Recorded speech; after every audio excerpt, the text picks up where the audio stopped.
All right. Well, good morning, everybody. It's wonderful to see everybody out. It's kind of a, it's Cinco de Mayo, but you wouldn't know it here. It's a little bit cool and rainy, but we're still all here, so that warms us up right there.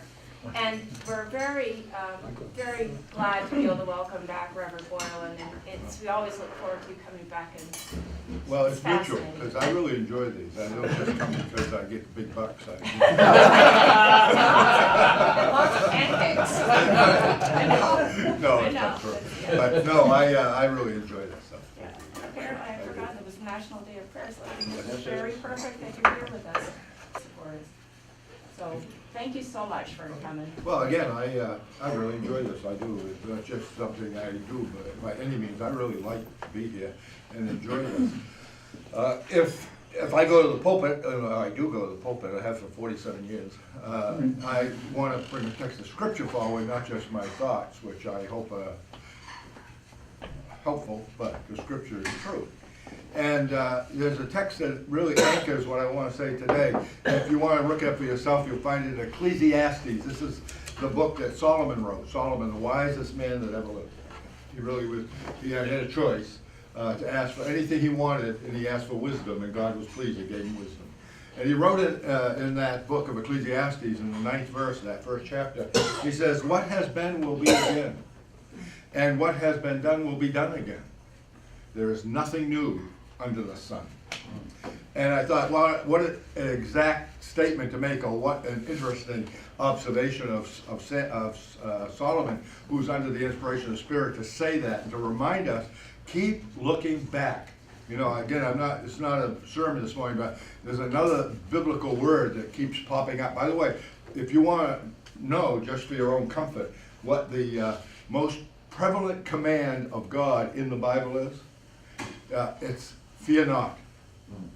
Whenever the angels came and spoke, whenever something important was, fear not. Remember that little girl, probably a teenager, who finds herself pregnant and hadn't had sex with any man? Probably thought she was going to get stoned to death because that was the law in the day. And the angel Gabriel came and he said to her, fear not.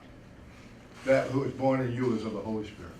What a powerful thing to hear when you're probably scared to death that you're going to be executed as an adulteress. Yeah. So that is the most prevalent command in the whole Bible. But another word that appears over and over again is remember, remember, remember. Remember I took you out of Egypt. Remember I did that. You're scared now because you're going to Babylon. Remember what I did. I can still do it. That remember, remember, remember is all through. And in a sense, I suppose you could say that my whole career, and I don't like to call it a career, calling, has been to bring to remembrance, to bring to mind, to say that what God's done, he's doing. And what he did before, he'll do again. And we live in a society, but we live in a location that was settled by people who believe this down to their toenails. I didn't bring this book to read it, nor even to read out of it, but just to show you. I think in the American school system, and particularly at the university level and college level, a lot of our young people are being dissuaded about what was really going on when we began as a country. Now, I'm not saying this is a Christian country, and that often gets put out, because there's no such a thing. At least as a person who knows the Bible, there's no such a thing as a Christian country. If there is a Christian nation, it is the Christian church, which is made up of every nation, every tribe, every tongue, every people. It's the worldwide phenomenon. Not the United States, not the Soviet Union, not some Swahili land somewhere. No, but God is real, and he influences all nations and uses those societies, groups of people, for special purposes. And you've heard me say here, and I'm not going back into this, but you've heard me say, if you've been here, that those who came and established this country by planting it, not the founders who wrote our Constitution and declared their independence, fought a revolution, not the founders. They were 150 years later. We think of them as the beginning, but they were far from the beginning. In fact, a lot of what they did, a lot of what they produced as a country was a result of what had been planted at the beginning. So the beginning was I say 150 to 60 years before the signing of the Declaration of Independence. It was when these settlers came here from England for various reasons and began to populate the East Coast. That was our beginning. And I've said, again, this is just reminders for those who have been here, but if you haven't, just think of it this way. That settlement, at least from our standpoint, who are living right here in places like Georgetown and Newbury and Groveland and all, but our area of the United States, this North Shore, we were the originators of the ideas that got into our Constitution and all. Again, it's not a religious document, but it was influenced by people who had a deep confidence that the Bible was telling them the truth, and therefore they thought in those terms. Well, anyway, you know, and everybody knows that celebrates Thanksgiving, that the beginning of it was 1620. And that was when the Pilgrims landed at Plymouth. They were basically, can I call them low class? In other words, they hadn't come off estates, they didn't have power. They were people, they were yeomen. They were people who really had no say in their lives. They often worked the land. They were people, I call them, in the English society terms, low class. And they were being persecuted and they just wanted out. They were not coming to a great mission. They wanted to be free to worship the way they believed they ought to without the interference of well, they had no pope. By then Henry VIII had taken the church away from the papacy, but he made himself the head of it. The King of England was the head of the church. And they still didn't like that. And he was very dictatorial through the Archbishop of Canterbury, because the Archbishop of Canterbury was really his liaison, or was his guy in charge of the church. And the Archbishop was persecuting anybody who came forth and really believed the Bible was the Word of God. They were persecuted for believing that. And these were the Pilgrims. And they wanted the freedom to believe that and to preach it and to worship. And they came across the North Atlantic in 1620 and landed in Plymouth. 102 of them left. Only 50 survived the winter. It was a very, very dangerous thing to do, and it was deadly for many of them. Well, that's how it began. But 10 years later, another whole group came. And they were not coming to escape anything. These were movers shakers. These were people who owned estates. These were people who had representatives in Parliament. These were people who had a say. They had the same faith as the Pilgrims, but there was no need for them in that sense to escape, because, again, they were well placed. But the king, by now it's King Charles, he closed Parliament. When he closed Parliament, they lost their say. They couldn't meet, they couldn't discuss matters, they couldn't deal with the taxation being levied upon them. And they decided that England needed to be reformed. And their project, or their mission was, they agreed, not all of them, not down to the last person, but in a general sense, the leaders agreed that if we can get ourselves across to North America, if we can go over into what's being colonized here, so that's by the Pilgrims, but and I mean, there's many others that have come. The Jamestown group was here in 1609, and there's a lot of the fishermen and adventurers that come here in the late 1500s. But as far as doing something in terms of the culture, these people came over with the idea, we're going to settle here, right where we are now, down south of Boston. They were given all the land from south of the Charles River in Boston, 3 miles south of that, to all the land up to 3 miles north of the Merrimack. That was the Bay Colony. That, if you want the dimensions, that was the Bay Colony. And so they came here, and in 1630 is Boston, 1634 is Ipswich, 1635 is Newbury, 1636 is Colchester, which became Salisbury. These towns were all established in that 1630 period because they came during what's called the Long Parliament. And the Long Parliament simply meant that Charles said, no more meetings. And he did that in 1629, sent his soldiers, closed Parliament. And they said, that's it. And I say, they began to come over here. And they were going to create a Bible-centered colony. But they were seeing themselves as good seed. And they planned to go back and reseed England with themselves and restore England by their faith and by their company. And if you read the early documents, this pops up a lot. In fact, the Woburn pastor, well, no, it's the Woburn deacon, I forget his name standing here, but Edward Winslow, I think it was.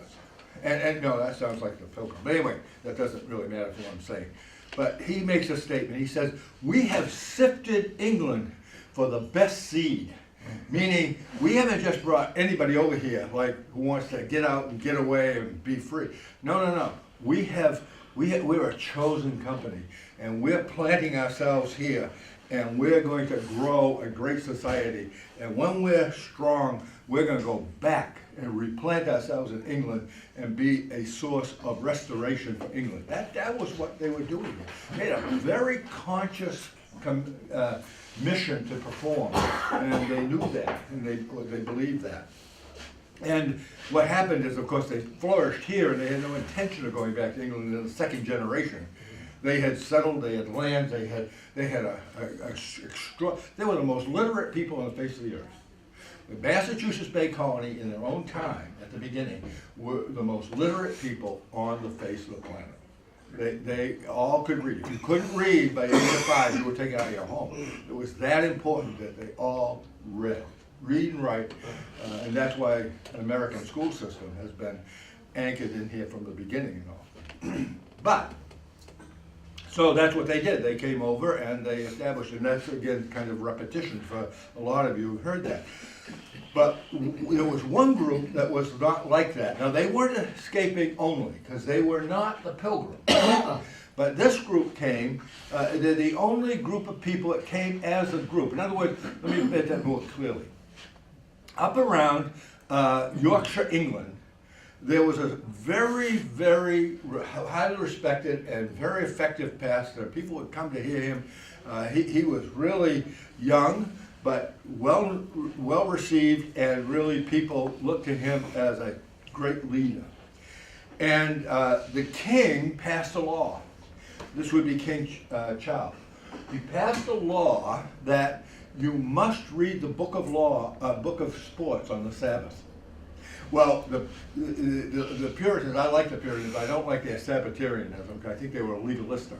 But I can't do anything about it. They died 300 years ago. They just have to live with that.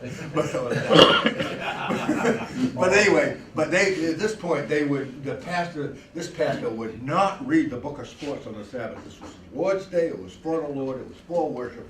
It wasn't for sports. And the king knew it, and that's why he made him read the book. He passed this law precisely to put him against a rock and a hard place. What are you going to do about this? See, are you going to defy the king of England? What are you going to do? And that was what they were up against. And so this pastor finally packed it in with 20 of his families and came over here on the ship John. And this was in 1638. Now, this great migration that I'm talking about, because you see there's 102 people left England for Plymouth, and only 50, as I say, came through the winter. It was different up here. Up here, 25,000 people came. In 10 years, they transported 25,000 people, and they settled all the way from south of Boston to north of Newburyport. 25,000 strong. And so in 1638, remember it started in 1630. The first boat landed in June of 1630 carrying the governor of the colony, who was elected governor back in England, John Winthrop. So now it's 1638, and it's pretty much settled all the way up the North Shore. People are living all through here. And now a group comes that's kind of like the Pilgrims, because they came as families that had already lived together over in England. They came with their pastor. In other words, the other towns were settled by people who came from hither and yon. But there were two towns that came at this period of time, primarily from one place, and already knew each other before they came. And the towns were, and this book is about this, the religion and the settling of New England by an Englishman, Cedric Cowan. And he studies this phenomenon, and he does it looking at two towns that are unique in that sense. Hingham, down here, by the way, if I'm right, the Old South Church in Hingham is about the only actual edifice still standing from Puritan times, the church, the Congregational Church in Hingham. And the other church is the other town is Rowley. This book studies Rowley and Hingham because Ezekiel Rogers, who was that pastor, came over here in 1638 with 20 of his families. Again, I know a lot of this is repetition, but maybe not to all of you, and it is kind of fits the whole story of what I want to bring out. So they come here and they land in Salem in 1638, and they have with them some people that the colonists really want here. For instance, they bring the first printing press. The father, as it's called, of all American printing came on that boat, John. He came. They had been fullers, meaning they didn't just use the homespun cloth that would be made in the home. They could change that cloth into this stuff. Not just homespun, but real, they could full it. It's a fulling process. And all you have to do is drive out here to Route 1, where you cross Central Street in Rowley, and it crosses, and take a look to your left. That's the first fulling mill in North America, because John Pearson came with that group, and they founded that mill in 1643. Remember, they only arrived here in 1638. So that's the first fulling mill in the North American colonies. And then the pastor, as I've already said, he was really a brilliant man and well respected and well placed in England. And now Winthrop, who is the governor now of the Bass Bay Colony, the one I've just described, he wants them to settle here. He wants the advantages of these families. But they were a known group when they came in the newly established colonies, and they were establishing a new colony down in New Haven, Connecticut. John Davenport was the governor of that colony. They were just getting themselves together, and they wanted Ezekiel Rogers to come down and settle in New Haven so that they could have advantage of this company, this group of people who had come. So in December of 1638, Ezekiel Rogers, splits his company. And half of them stay here, and half of them go off to New Haven. And they spent the winter in those two locations, half of them in New Haven, half of them up here. And though it's like a bidding war, who's going to get these people to stay? And this isn't in the historical record, so don't take it to the wall, but I've tried to put two and two together out of what I do know. They granted the Massachusetts Bay Colony granted Ezekiel and his families a massive tract of land for that time. Now, of course, they had massive tracts to give away. It was hard anybody living here. The Indians had mostly died of plague, so it wasn't as if they were squeezing themselves in like they were in Old England. They had lots of land. But nevertheless, the Mass Bay Colony cut them a swath of land starting at the ocean front. 8 miles in every direction, and that, if you multiply it out acreage, is a massive tract of land.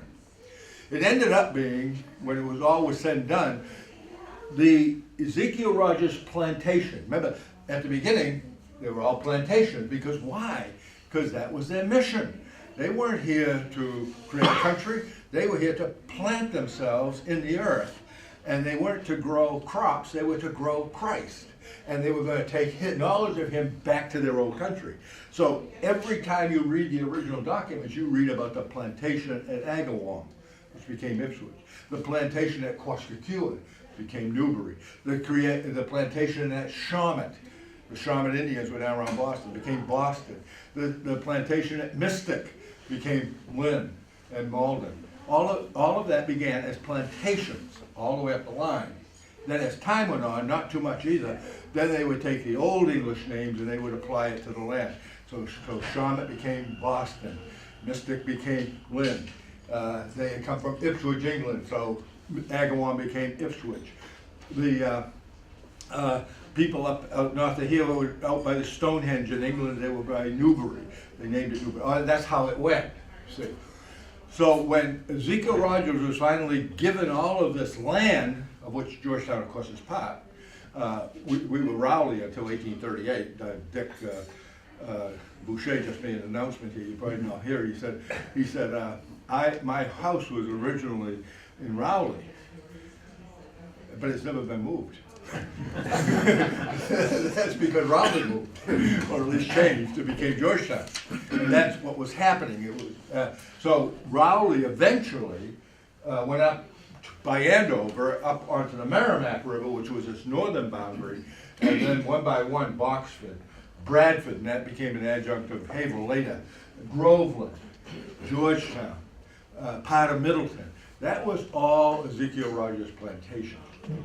Massive, massive tract of land. So, anyway, now, it's kind of background for an interesting thing, and I want to just tell you an interesting story, because I know, yes, I know time will fly on me faster than I think. I told her, you know, tap my shoulder, so don't leave me here, because I have noon meetings, so. Well, you've got a few minutes. Okay, so all of that to kind of give you the background of how this thing happened and all. Well, I have a question, I've had it for a long time, and I have no answer, but I want you to think about it. If sometime when you're driving up and down here, I don't know if you've ever noticed, but when you drive, take a left turn out of Trestle Way, the house that almost comes out to the sidewalk down here, take a look at the historical marker on that house. You'll see it says 1661. Land granted to the wife of Ezekiel Rogers. Now he's the pastor. This was the Ezekiel Rogers plantation. By the way, just again, curious facts. And to me, they are more than facts, because you see, I said at the beginning, there's nothing new under the sun. And there is, I believe, a divine mind operating in the world. And if you look at how things seem to be coincidental, and you don't believe in coincidence, then they are providential. And if they are providential, that changes the whole complexion. That means there's a story to be learned. There's a message to be sent.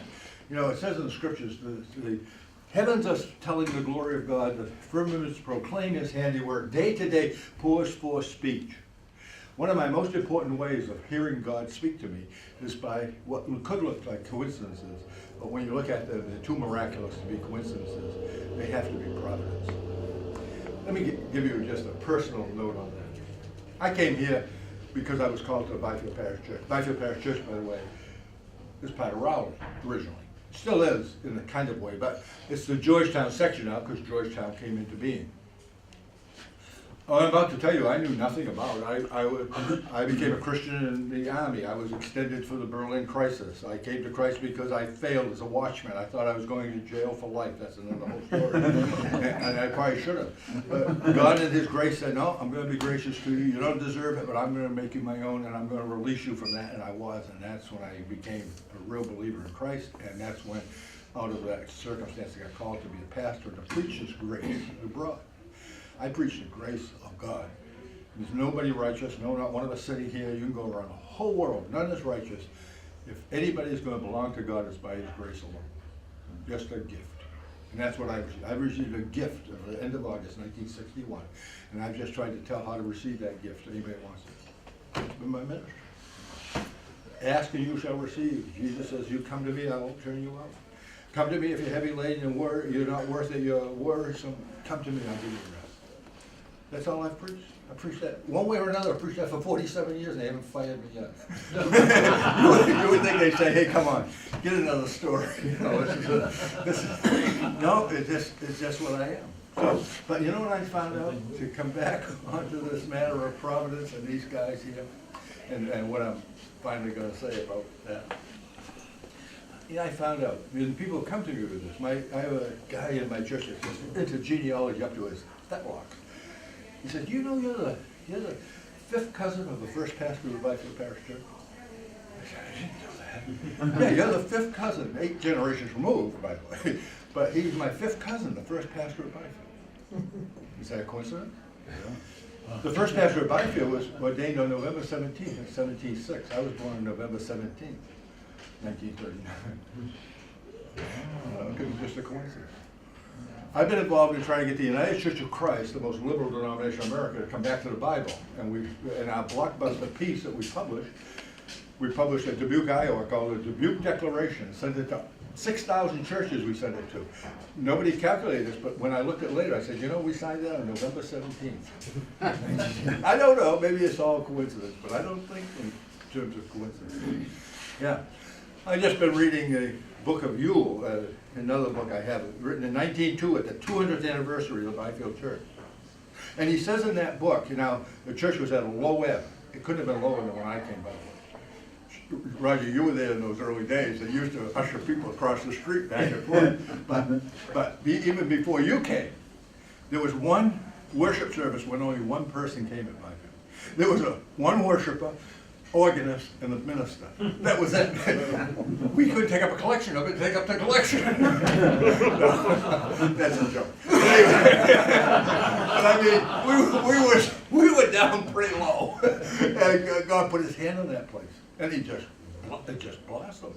And then he showed me years later that, oh no, I brought you back for a purpose. You're the cousin of the first pastor. And go read the history written in 1902 and see what Yule, who was here when this church was declining, what he was praying for. And this is in the late 1800s. He said, oh, that men might be back in the church. It was a woman's church. Today, I bet if you go count noses, there's more men than women in the Byfield church. He said, in this book, he said that men will be there, and then he said, I've lost track of it. Well, I'll do the third one, and then the other one will pop up, and I'll tell you when it pops up. I'm 3.5 years from my 80th birthday, so I'm having a little bit of A moment. a moment. Yeah, I guess I'd do one, right? See you in a moment. Take a break. But, no, he said three things, but one of the things he said in that book was, he said, may Byfield always be a fountain and not a reservoir. Mm. That was very interesting when I read that, because we grew from that one person at worship to a point where we had to build a new church. We were out of space. We spent $2 million to build the church you see out there now. We moved properties up to get enough for youth work. I mean, this thing just exploded. And we went in assuming it would keep going. Why wouldn't we? That's what had happened for 20 years. I was here about 20 years when we opened that church. And we leveled right up. Not our budgets. Last year's budget, we don't ask for any money. No money. Our last year's budget, I just saw it Tuesday night. The budget for last year, $600,000 was given by the church. Give it. We don't ask for it. Just give it. And that meant $100,000 plus now for mission. I think after that gift, right? Yeah. $100,000 goes right out to missions. We don't touch a penny of it. And so that is what happened. But why I'm saying it is, then I read you, he says, well, I said this Byfield Parish Church is not supposed to be a reservoir, keeping people here and building up a big mega church. It's a fountain. It's supposed to be sending out. Anyway, so I'm just saying that as I look back, what God was doing, he's doing again. Now I gotta be careful, because he's gonna come up and tap my shoulder. And then because the real point of all of that is to say that when you go out here, go down the road and look at that house. You can't miss it. It goes right over to the sidewalk. And if you turn around and read the historic saying, it says 1661, lands granted to the wife of the pastor of Ezekiel Rogers, the first pastor at Rowley. And I just looked at that house and see, I know a little bit, as you just heard, about the history of this place. And I said, well, wait a minute now. I know that when they originally gave the grant to Ezekiel to be here to make Rowley up, they were given 8 miles. I also know that they wanted everybody in church on Sunday. At the beginning it was law, and afterwards they just wanted it. But when it was law, you had to go. And so in order to make it possible to go, every one of the original churches along here is 6 miles apart. You get your speedometer and go down Newbury, Ipswich, Wenham, Salem, Lynn. They're 6 miles apart, the original churches. That meant nobody was ever more than 3 miles from a church. And 3 miles was a reasonable distance to get to the worship. When they got out in the hinterlands like this, they had to build parish churches or village churches like Salem Village, because they're now more than 3 miles. They're 4 or 5 miles outside original settlement, so they gotta have another church building for the people out here.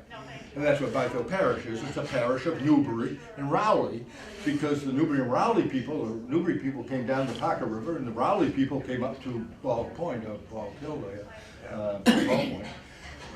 And, not Ball Point, that's Penn. Well paid. Well, hey, yeah, okay, I do like that. Yeah, that's, see, I keep appealing to my excuse of old age, I can't remember. But anyway, no, but, and the Rowley people, the Brocklebanks and the Spoffords and all the names we know moved out here, and then the Newbury people moved out here, and they were both in the same basic locale, so they built a church together, and they put it on the town line, so it's a parish church of Newbury and Rowley. And then Georgetown came into existence, and Georgetown took that part of Rowley, so we're really a Georgetown church now. That's what we are. But that's how it all happened, you know. It happened historically over time. So, why, I said to myself, why did they put the minister's wife, that was the year he died. That was the year he died. He died in 1660, but there was an old style and a new style calendar, and they changed them later. It's a little complicated, not part of what we're talking about. Although I'll tell you another interesting thing. Just think about this. The Rowley was a plantation under Ezekiel Rogers. He was invited here, settled here, lived here. But they weren't a town yet. They weren't incorporated. You know, these towns were all incorporated. You see the sign in Massachusetts. Incorporated, this time incorporated. Rowley was incorporated on the 4th of July in 1639. I thought that was interesting. They put in Independence Street, and the Byfield Parish Church is the first independent congregational church in America. Where do you draw from? I don't know.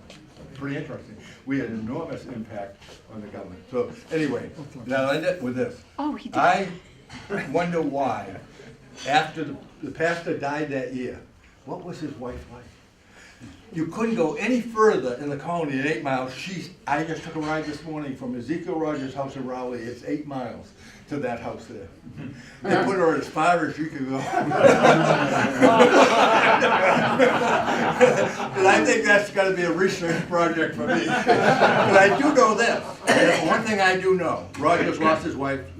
You know, people die very early sometimes. And when he married this, she's the third. When he married the second, and it may have been the third, I gotta look this up to be sure. There was a woman in the parish thought she ought to be the next Mrs. Rogers, and she wasn't. And on the wedding night, she burned the parsonage down. She set it on fire, and Rowley lost all its records up to 1747. 1647. Burned up his library, burned up the records, and they got out with their lives. And she was not too happy about the burning. So maybe a lot of other people weren't happy either. And she ended up here. Who knows? So, Hey. hell hath no fury? Thank you. Oh, that's great. Thank you so much, Bill. Thank you so much. It's always, we just love having him.